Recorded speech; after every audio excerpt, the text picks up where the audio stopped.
തദ്ദേശ നിയമസഭാ തെരഞ്ഞെടുപ്പുകൾക്ക് അന്തിമ രൂപം നൽകാൻ കേന്ദ്ര ആഭ്യന്തരമന്ത്രി അമിത്ഷാ ഇന്ന് വീണ്ടും കേരളത്തിലെത്തുകയാണ്.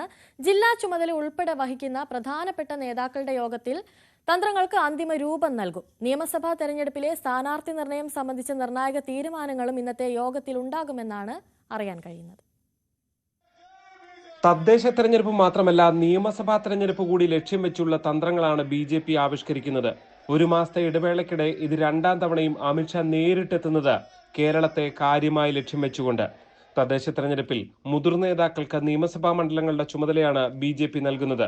ഇതേ മണ്ഡലങ്ങളിൽ തന്നെ നേതാക്കളെ നിയമസഭാ തെരഞ്ഞെടുപ്പിലും കളത്തിലിറക്കാനാണ് ആലോചന. ഒരു നിയമസഭാ മണ്ഡലത്തിന് ഒന്നിലധികം നേതാക്കൾക്ക് ചുമതല നൽകും. പ്രമുഖ നേതാക്കൾക്ക് 2 വീതം മണ്ഡലങ്ങളുടെ ചുമതലയാണ് ആലോചനയിലുള്ളത്. തദ്ദേശ തെരഞ്ഞെടുപ്പിൽ ഇതേ മണ്ഡലങ്ങളിൽ പ്രവർത്തിക്കുന്നതിലൂടെ നേതാക്കൾക്ക് താഴെത്തട്ടിൽ ബന്ധങ്ങൾ രൂപപ്പെടുമെന്ന് BJP വിലയിരുത്തുന്നു. ഇതോടെ മാസങ്ങൾക്കുള്ളിൽ നടക്കുന്ന നിയമസഭാ തെരഞ്ഞെടുപ്പിലും പ്രവർത്തനം എളുപ്പമാകും. ഫലത്തിൽ നിയമസഭാ തെരഞ്ഞെടുപ്പിന്റെ സ്ഥാനാർത്ഥി നിർണയത്തിലേക്ക് BJP കടക്കുന്നു എന്നർത്ഥം.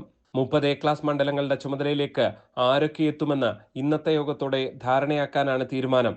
തെരഞ്ഞെടുപ്പ് മുന്നൊരുക്കങ്ങളുടെ തുടർച്ചയായി നാളെ തൃശൂരിൽ സംസ്ഥാനതല ശില്പശാലയും BJP നടത്തുന്നുണ്ട്.